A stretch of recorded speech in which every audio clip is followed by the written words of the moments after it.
Shikamoo Waziri Mkuu. Marahaba, jambo bwana. Jambo Waziri Mkuu, naomba unisaidie, nyumba yetu inauzwa. Nyumba inauzwa? Nani anauza? Baba. Babako yuko wapi? Alimwacha mamangu 2021. Amemwacha mamangu, hajui kula yetu, hajui vaa yetu, amekuja kumwagana. Nyamaza ili nikusikilize vizuri. Iko wapi hiyo nyumba? Iko kule mtaa Ngosengiu. Nyamaza vizuri tu, ongea vizuri nikusikilize. Naomba nisaidie, nyumba yetu isiuzwe. Iko sehemu gani?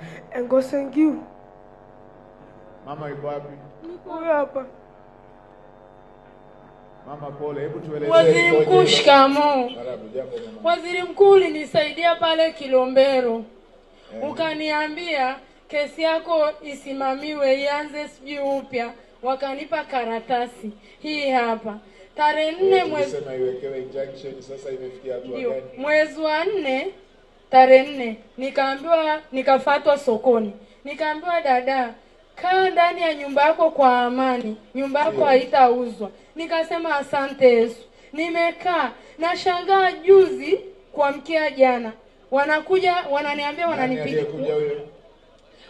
Wamekuja hawa madalali, hata meseji zao ninazo hapa. Wakaniambia, dada, kaa, nyumba yako haitauzwa. Lakini cha kushangaza, jana wamekuja nyumbani. Walipokuja wakachukua vipimo vya nyumba. Yule dada ulionipa, yule wakili, akaniambia, dada, usikubali wakipima vipimo, hivyo vipimo uchukue. Mume wangu akasema, wewe upaswi kukaa na vipimo. Vipimo ni mimi mwenyewe ndo natakiwa nikae.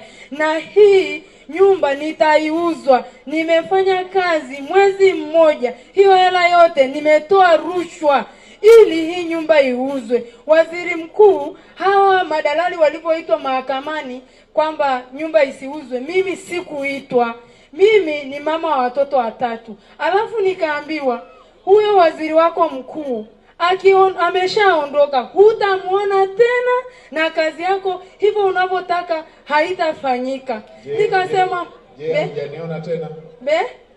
Yaani Waziri Mkuu, nakushukuru, nimekuona. Leo hapa kabla hujaondoka utanipa namba yako. Asante baba. Nimezuia hiyo nyumba isiuzwe. Anayetaka tupimane ubabu na auze tuone. Asante baba. Mungu akubariki. Mungu akupe miaka mingi kama hiyo nywele yako kichwani.